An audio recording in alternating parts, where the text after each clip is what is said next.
Pro-Chancellor, Vice-Chancellor, fellow graduands, family, friends, Professor, thank you for the longest 3 minutes of my life.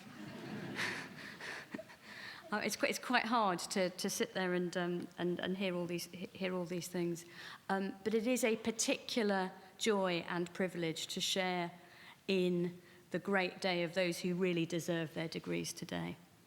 And as luck would have it, it's almost exactly 20 years since I left university with my own degree, and I have to tell you all that it was a life-changing experience and privilege to have a university education.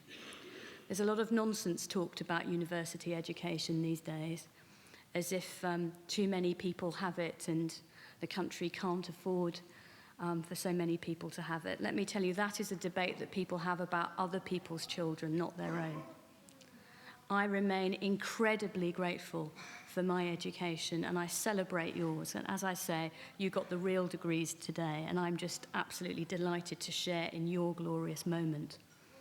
I ask you to remember this moment, to distill it, to bottle it, to save it for a rainy day, to remember the pride that you have in each other, the pride that your family and friends have in you, the pride that your teachers have in you. And to keep that in mind in some of the more difficult moments that may come in your working lives and in your family lives.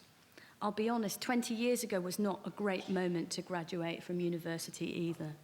And I had a difficult couple of years trying to find my place in the world, trying to find my first graduate job.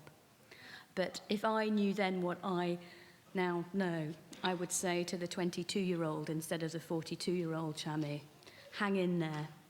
This education has been invaluable. It'll be perhaps a bumpy start, but it will be invaluable and you will come right in the end. So all I can do is to share that reflection with you.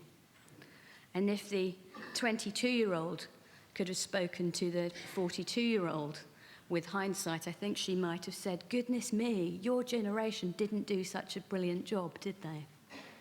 It was said that I was up there with people that run Britain. I say not guilty. Not guilty.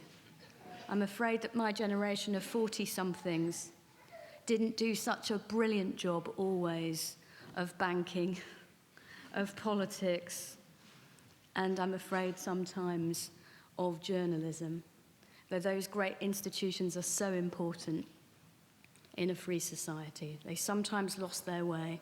They sometimes forgot their duties to everyone, to other people's children, and not just their own. But I stand here today and I know that you will do better. And that gives me such hope and such pride.